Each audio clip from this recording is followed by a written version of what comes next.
kush mund ta ndalë Donald Trumpin nga vazhdimi i tronditjes së ekonomisë amerikane dhe asaj globale? Kjo është pyetja që shumë njerëz i bëjnë vetes përballë arrogancës së presidentit amerikan, që synon të kënaq para së gjitha shegun e tij. Kujtesa historike na çon shpejt në kolapsin e bursës së Wall Street në vitin 1929, kur u deshën 3 vjet para se të zgjidhej një president i ri, Franklin Roosevelt, që ishte në gjendje të kontrollonte dëmin e paraardhësit të tij, që kishte premtuar pasurinë për cilin do që investonte në bursa. Edhe sot presidenti u premton pasurinë të gjithë amerikanëve. Presidenti qëndron në detyrë për 4 vjet dhe në atë periudhë asgjë nuk mund t'i ndalojë veprimet e tij. Nëse ato konfirmohen si të ligjshme nga institucionet, presidenca, kongresi dhe gjykata e lartë i përkasin të njëjtit krah politik. Por mbi 80 ditë pas marrjes së detyrës, konsensusi popullor po tregon më shumë se sa një të çarë. Krenaria e presidentit narcist, padjeja e tij mbi çështjet ekonomike dhe besimi se është i pëlqyer nga të varfrit dhe të lënët pasdore bind të vazhdojë me planet e tij. Megjithatë, shenjat e krizës po shtohen. Së pari ka nisur zgjimi i Partisë Republikane. Antarët e Kongresit, por edhe nivelet më të larta shtetërore dhe federale, që do të shkojnë në votim në nëntor 2026, kanë frikë nga zgjedhjet edhe në zonat që tradicionalisht konsiderohen si bastione të tyre. Senatori Rand Paul ka kërkuar anullimin e tarifave të vendosura ndaj produkteve kanadeze.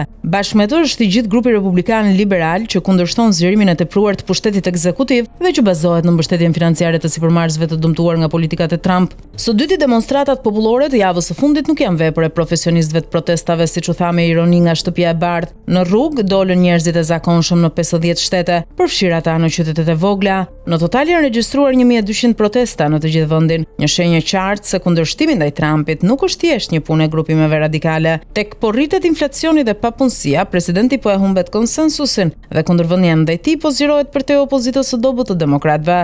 Së treti, sistemi gjyqësor federal po tregon shenja rezistence ndaj shpërdorimit të pushtetit. Me vendosjen e tarifave, administrata Trump nuk e ka goditur vetëm ekonominë, ajo ka prekur gurët e themelit kushtetutës së SBA-ve, procesin e rregullt ligjor, lirinë e fjalës, të drejtat e zyrtarëve federal, sistemin e kontrolleve dhe balancave dhe fuqinë e Kongresit. Është domethënës fakti që një gjykatës federale ka pranuar kërkesën e Associated Press që të hiqet ndalimi i hyrjes në shtëpinë e bardhë për gazetarët që presidenti i ka shpallur si të papëlqyer. Kjo bazuar në amendamentin e parë që garanton lirinë e fjalës.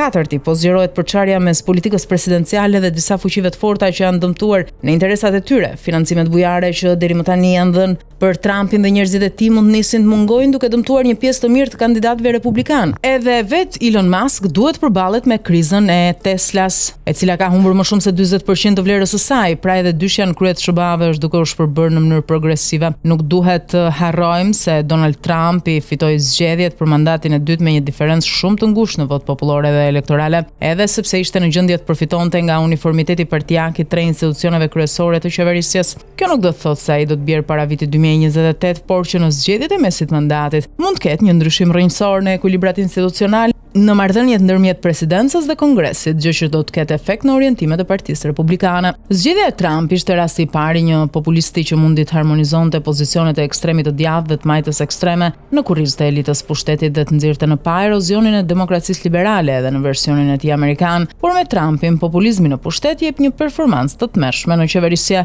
Ndoshta zgjedhjet e mesit mandatit do të vendosin drejtësi për veprimet impulsive të presidentit, atëherë do të jetë vetë kongresi që do të reagojë me gjithçka që ka në dorë, si ndodhi dikur me Richard Nixonin.